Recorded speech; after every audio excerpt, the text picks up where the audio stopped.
Want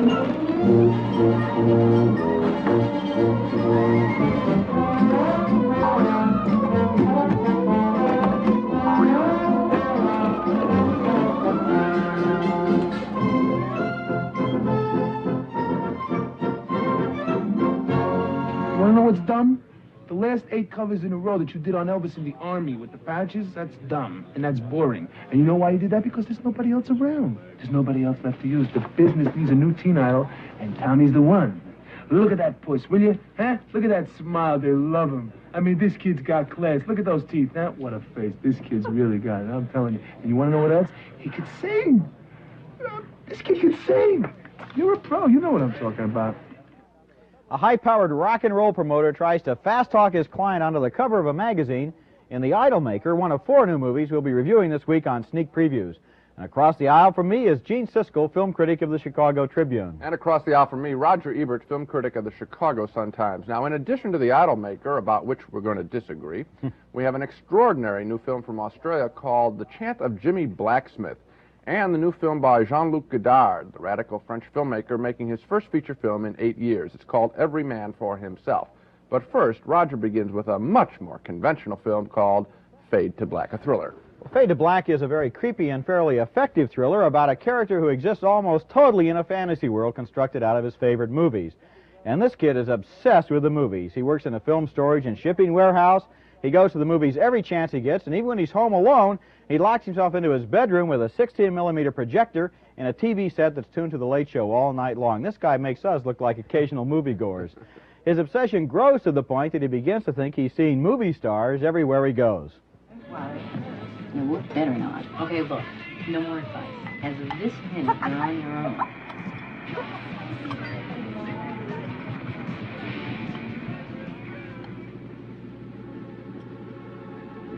Happy birthday to you. Happy birthday to you. Happy birthday, dear Eric. Happy birthday to you.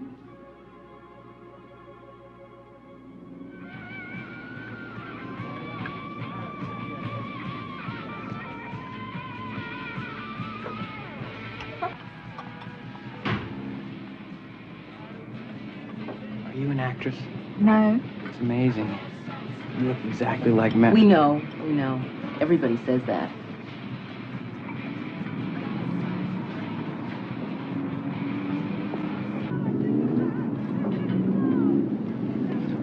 What was the name of the movie that Tom Mule took you to see in 7-Year Itch?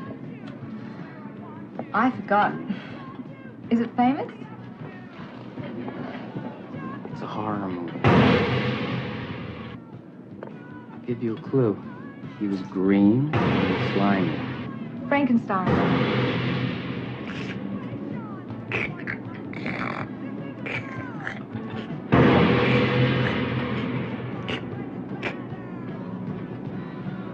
The werewolf. Now you're just guessing. Who the hell cares? It was a creature from the Black Lagoon. Stupid. Hey, how did you know that? It's great. I go to a lot of movies. It's my thing. Really?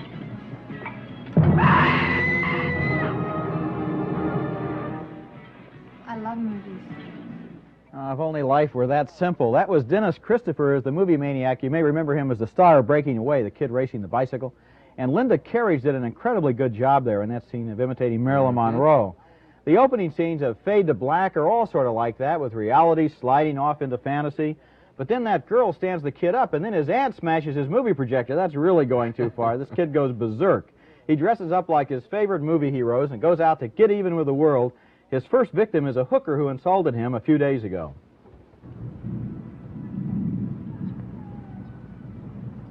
Listen to the children of the night. What lovely music they make.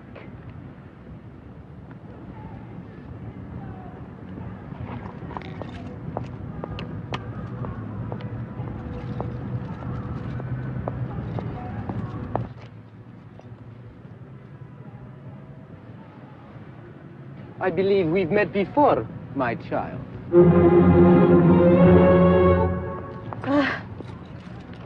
What's your act, anyway? Not that I care. Are you engaged this evening? Yeah. Yeah, as a matter of fact, I'm late to another appointment, but, maybe some other time.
In addition to Dracula, he also masquerades as Hopalong Cassidy, Jimmy Cagney, and the Mummy. Fade to Black is fairly predictable. Once we see what movie character he's dressed up like, we can almost predict what he's going to do, but I sort of like this movie. It's not an all-time great thriller, but it does have a certain offbeat appeal to it, and Dennis Christopher is really weird and creepy as the killer. This is nothing like his performance in Breaking Away, which is probably why he wanted to do this movie. I think you're right. He's very good in the best part of the film, except for that actress Linda Carriage as Marilyn Monroe. The film opens wonderfully, and I was rooting for it, but then I felt it degenerated. It got more and more violent with scenes like that, a lot of blood, a stick going through somebody's heart, that girl there.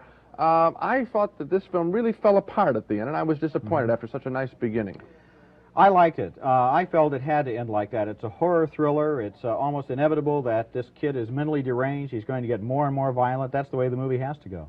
Well, I just wish that it had been done with more of a spirit and love of movies throughout than just routine bloodshots. Well, I think there are two attitudes toward how you feel about old movies. On the one hand, you can say, how come it didn't have more spirit, you know, the love of old movies. On the other hand, I've met, and I'm sure you've met, people who really are obsessed with old movies to almost to an unhealthy degree. They get that strange light in their eyes while they corner you at parties and drill you with details about insignificant events in the movies. And this is a kid who just got pushed over the edge. He just lost his grip on reality. I like the fact that the movie went all the way with it. Okay, and I didn't. Okay. Now we go to a film where I think we have more of an agreement. This is a step up in class. The Chant of Jimmy Blacksmith, an extraordinary movie, a film based on real events in the turn-of-the-century Australia. It's about the brutal wholesale slaughter of a number of white people by a young Aborigine man who was raised by a white missionary and his wife. Early in the film, Jimmy Blacksmith, the Aborigine, has a run-in with one of his first white employers. Jimmy has just been fired, and he asks for a reference. Jesus, you're a fussy bloody black. What you want references for? A job in the bank? So I can show it to other people who want fences done. Oh, you haven't got me writing glasses. And I want you off the property by 10 in the morning. Can I get a ride into Merrow with you, Mr. Healy? I got a lot of things to carry. I'm not going to Merrow tomorrow. I was thinking you might, it being Friday. I don't need you to think for me. I'll ask you if I want you to do me thinking. Yeah, well. Yeah, well. Yeah. Thanks a lot, boss. No reference. That's 'cause you can't bloody write.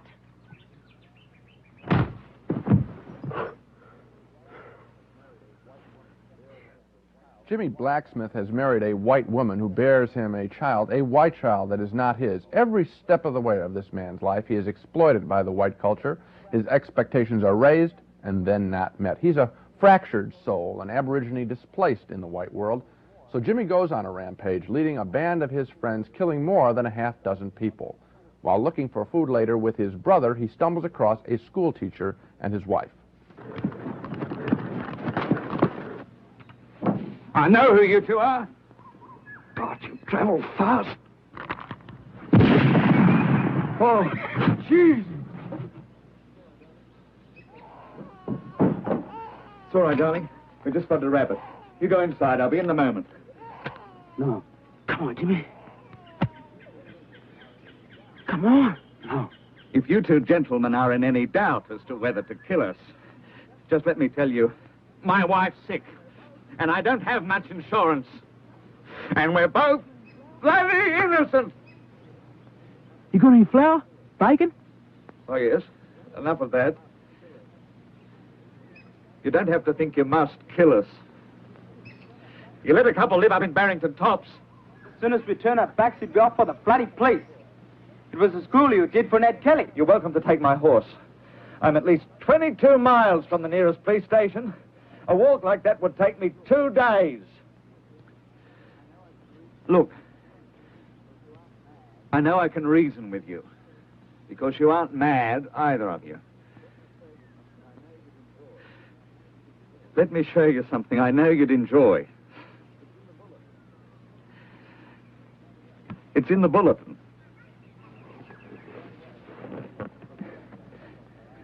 By the way, I know you're not going to believe me if I say I've got no arms in the house. In fact, I've got a Bonza Martini Henry carbine. No ammunition in it. My father-in-law gave it to me as a wedding present. Everyone said a funny sort of wedding present. Someone said it was to keep the cows... Just show us what you're going to show us. The Chant of Jimmy Blacksmith is a most political film, making the point that the traditional culture of people is sometimes better left unaltered. The missionaries initially attempt to integrate Jimmy Blacksmith into white society, but ultimately they abandon him. One cannot condone, of course, the murders that Jimmy Blacksmith commits, but through this film, which has all the power sometimes of a documentary, we fully understand why the murders were committed. Well, first of all, I agree with you. I think it's a very good film, and in fact, I think it might even be a great film. It was very effective in taking me into that world Yes. that was very unfamiliar to me, very alien, and making me feel as if I had really been there. Yes. But there is an area I'm not sure about, and that is that central bloodbath, the central image of the film when Jimmy Blacksmith and his friends go berserk and wipe out that family. Now, you seem to indicate that he was just pushed too far by white society and he couldn't take it anymore. Yes. I'm not sure. It seemed to me that in a way he might have just gone over the edge and lost all control. Except that he's the one, Roger, who leads the killing, and he's the one who's been integrated into white society. So, the causality seems pretty obvious to me. I like what you said about taking us into the world. What movies can do best is take us to worlds that we can't visit ourselves. I'm amazed at how authentic this film... I couldn't catch it in a mistake. I'm stunned by that, how this film was able to get the people to do the things that they do. It's flawless in that way. Well, you know, one of the things that I've noticed about this film and a lot of other Australian films like Picnic at Hanging Rock, The Last Wave, and Walkabout, yes, is that they really evoke the majesty of that landscape. It's so big, it's so barren, it's so mysterious. There are strange animals there. There are places that have probably never been seen by human eyes. Mm-hmm. And in a way, I think that's what this film uses to explain Jimmy Blacksmith.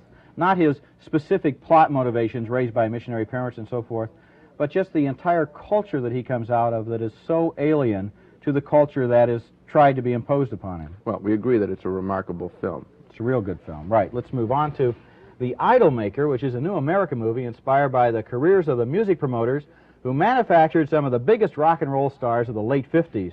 Now, what we might have suspected at the time now turns out to be true. The Idolmakers were probably a lot more interesting than the singers they maneuvered into the top 40 lists. The movie stars Ray Sharkey as a Brooklyn songwriter who wants to take good-looking unknown kids and customize them into rock superstars. And Paul Lamb plays his first client, a two-bit saxophone player who has to be convinced that this guy can turn him into a star. When are you gonna wise up, Tommy?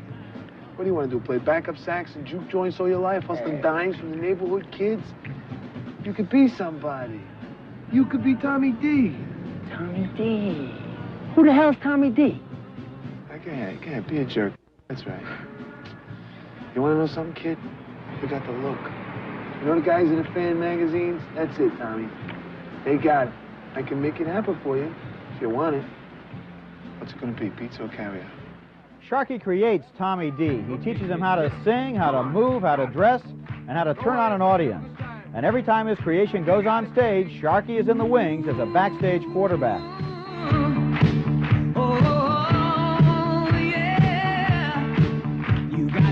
Turning walk and just talking about makes me want you again. But I am watching my step. I know my reputation. So You tell me when. You got everything I'd ever want. You got everything I'd ever need. So I'm coming to you, honey, with my love out in the lead. Oh, oh, oh, I've been up, I've been down, I've been played with and pushed around. I've been in, I've been out. Baby, this time there ain't no doubt. Here is my love. Here is my love. You got it. Here is my love. Ooh, yeah. All right, they love you. Well, Tommy D's a big hit at the high school sock hop, but eventually, like every other teenage idol, he gets too big for his sequins. But the idol maker, Ray Sharkey, is prepared for that. He's got another potential hot property waiting in the wings, and this new guy, played by Peter Gallagher, is working as a busboy in a restaurant. He's never sung a note in his life. But Sharkey is filled with a sense of his own infallibility. His ego says he can make anyone into a star, even this totally inexperienced kid. You feel it, you deliver it. 3, 4, 1, 2, 3, 4. Heel toe, heel toe, heel toe, heel toe, 1. Attitude and a 1, 2, 3, 4, 1. Down, 1, go. We ought to change places, man. You're the one with the talent. It's not enough. It's the looks that count. You gotta look the part, kid. I don't. You do. That's why I'm the manager and you're the artist. Come on, kid. You got it. You got it. I'm telling you. Hey, you were born with it. It's like a gift, you know? I mean, either you got it or you don't. You got it. I know it. I see it. I feel it. It's right here. All we gotta do is loosen it up and bring the talent up to match your face. The new kid's first big concert begins with a riot. His fans rip the shirt off his back. But that's okay. After the police restore order, he comes back on stage with a bare chest, and the audience goes wild.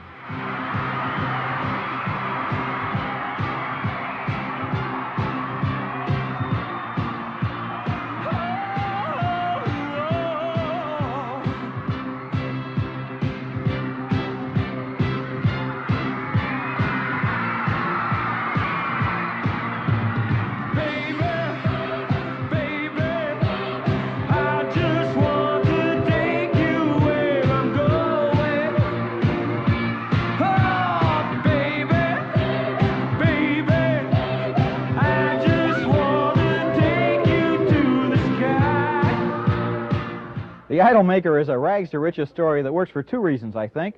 First, because it has so much cynicism about the music business that it never takes its characters too seriously. The movie knows how shallow the top 40 scene is, even if these characters don't. The second reason I like the movie is because of the music. The production numbers in The Idol Maker are all staged with a lot of energy and style. They say this movie is based on the careers of Frankie Avalon and Fabian. And all I can say is I wish they'd been as talented as the young singers in this movie, because if they had been, rock and roll would have been a lot better in the late 50s. Well, I agree with you on that point. I think the two young singers are very fine, and the production numbers are a lot of fun. I have a problem with the film and the main character, the Idol Maker, played by Ray Sharkey. I think he plays this thing way too seriously, way overdoes it, has some dumb scenes with other people, love interest, romantic people. I think that he is some sort of imitation of Robert De Niro, and he ruined the movie for me, which otherwise could have been a lot of fun. That's very funny that you say that, because I thought that Ray Sharkey's performance is really what made this movie more than it might have been otherwise. I mean, in addition to the music scene and what it has to say about that and the songs, what I found fascinating is how much of an obsession he was able to project. Those characters of his that he's created out there on the stage, that's him, that's his ego. He tells them how to dress, how to move, when he's going heel toe, and standing backstage. Of course. That's good stuff. I really identify. I thought that was good one time. I think he overplays it so seriously. Okay, let's move on to our next film. Jean-Luc Godard is one of the most important directors in the history of film, one of the founders of the French New Wave in the late 50s. Godard has never stopped testing the limits of film, striking out at standard politics and really standard methods of movie making. Godard always shakes up our film-going expectations by juxtaposing scenes and images in a way that is totally different from traditional narrative storytelling. During the decade of the 60s, Godard was possibly the most innovative filmmaker in the world, but after a serious motorcycle accident, he retreated to his native Switzerland, where for the last 8 years he's been making stylistically and politically radical videotapes. Now he's back, though, with a feature film called Every Man for Himself. and it has received resounding praise from many film critics. But it won't get that kind of praise from me. Every Man for Himself is an impressionistic film about three people, a male TV producer, his girlfriend, and a matter-of-fact prostitute. In this scene, the prostitute listens to the kinky demands of her businessman client. Bon, qu'est-ce que je fais maintenant? Attends, je réfléchis. Voilà le reste. T'es vraiment d'accord de faire n'importe quoi?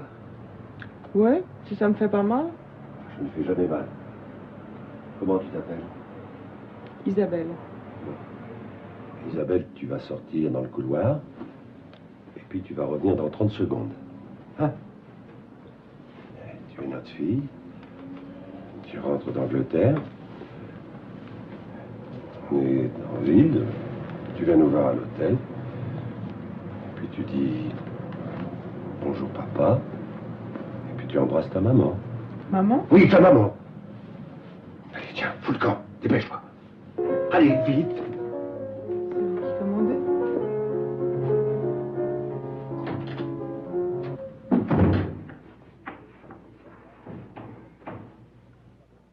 That last scene switch from the prostitute and the businessman to the people in the street is typical of the basic construction of the movie and of Godard's films. He doesn't like standard story films. Godard interrupts the scene to go out on the street where we see that couple kissing. And for me, that couple on the street is the idealized happy movie couple, whereas the prostitute and the businessman are more like the truth of the world, according to Godard. Earlier in the film, we see the TV producer and his girlfriend talk about her desire to move out of the city into the country. Their barroom conversation turns into an essay on male-female relationships. Laisse-moi le temps, quoi. Moi aussi, je deviens malade dans cette grande ville. Je croyais, mais je ne le crois plus. Tu vois, même dans une petite ville comme Lyon, je commence à en avoir déjà marre. Ça m'aurait aidé que tu t'y installes. Parce que, soi-disant, tu avais besoin de tranquillité et que tu avais d'autres projets. Mais j'en ai, c'est toujours vrai. Non. À condition que je bouge pas. T'as besoin d'un ange gardien. Maintenant, ça me fait chier. Ni ange, ni bête, ni Dieu, ni maître. Si tu crois qu'il suffit d'acheter un vélo et d'aller dans la montagne pour changer de vie... Ça te regarde plus. Oui, mais j'ai des yeux. Et je vois ce qui existe. Tu as toujours voulu que l'amour vienne du travail, des gestes qu'on pouvait faire ensemble. Et pas seulement la nuit. Ou que la nuit venait du jour et jamais le contraire. C'est pas moi, c'est comment s'organisent les gens. On était d'accord qu'il n'y avait pas d'amour possible sans un peu de travail. Ou alors que des explosions, mais rien qui dure. C'est trop dur ce qui dure. It's always obvious that Godard does not make conventional movies. I think the best way to appreciate this film is to consider it as sort of a scattershot documentary of contemporary life. Men and women fighting, businessmen exploiting women, people rushing through the streets with more motion than substance. Now, that's not insignificant information, but that's about all I got from Every Man for Himself. An unnecessarily tortured film, I think. I think we're pretty much in agreement on this one. And with any Godard film, there's always that temptation to just say, gee, this guy did such great things in the 60s. He revolutionized the language of cinema. He was the guiding light of the French New Wave.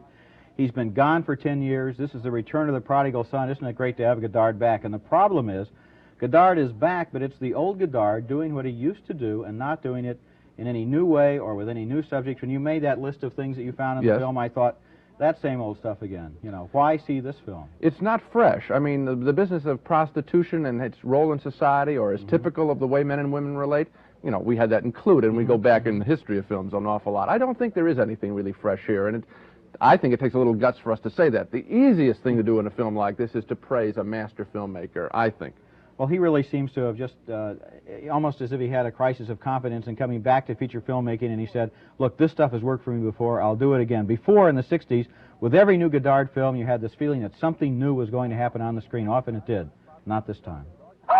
And now it's time for Spot the Wonder Dog and Dogs of the Week, where Roger and I each pick the week's worst movies. Well, gee, my dog this week is a real bottom-of-the-bucket item named Walk of the Dead about some zombies stealing bodies for blood. Now, I don't even know what country this movie is from. It's supposed to take place in London. That means they show you a British taxi cab walking past every once in a while, or driving past, but the characters live in Italian palazzos. They eat mostaccioli all the time. They speak in dubbed English, and the street signs in English are subtitled in Spanish. This movie has something for everyone. Every once in a while, the whole screen, though, is taken over by a big red sign that says, shock notice. Now, that's supposed to warn you about a violent moment coming up, but since the shock notices come after the shocks, however, what they really do is warn you that you just missed one. For example, a guy in this movie cuts his own throat, and then it says shock notice, and then we cut back to the guy, and what do you know, sure enough, his throat is cut. Really Sounds brilliant. awful, Right. but funny, I think. My dog this week is a hound from summer that refused to stop barking. It's Battle Beyond the Stars, a science fiction film that is mostly a Star Wars ripoff and partly an imitation of the Magnificent Seven, with Richard Thomas as a space adventurer who tries to save the universe from being overrun by a madman, of course. Thomas recruits the help of weirdos from all over the universe, including a cowboy played by George Peppard. Beyond the Battle of the Stars is really not original, not entertaining. It's just another watered-down version of Star Wars, ripping off kids who hunger for more of the real thing. Well, so much for the dogs. Now let's take another look at the four main movies on this program. I liked Fade to Black, the story of a movie buff turned into a maniac. I thought it was a stylish and creepy thriller, and I recommend that you see it, but Gene votes no. He says it begins well enough, but it degenerates into a standard bloodbath. The Chant of Jimmy Blacksmith is the Australian film about a turn-of-the-century aborigine who goes on a murderous rampage. We both voted yes on this film. We thought it was a fascinating portrait of a tragic chapter in history. We split, though, on The Idolmaker, the story of a manipulating rock and roll manager. I thought the movie was an entertaining mix of cynicism and music. I vote yes. Gene thought it was an insipid, overacted, and juvenile film, and so, needless to say, he voted no. And finally, we both voted no on Every Man for Himself, the new film by Jean-Luc Godard. We felt the film showed the once innovative Godard repeating himself in an exercise in obscurity. So we both recommend Jimmy Blacksmith. Right. It is extremely violent, we ought to point out, and yet it's a very fine film. Okay. That's it for this show. Next week on Sneak Previews, Roger and I will review 4 more new movies, including Times Square, the story of 2 runaway teenage girls who call themselves the Sleaze Sisters, Borderline, starring Charles Bronson as a policeman out to nail some smugglers on the Mexican border, and Kagemusha, the epic drama of a 16th century Japanese warlord. Until then, we'll see you at the movies.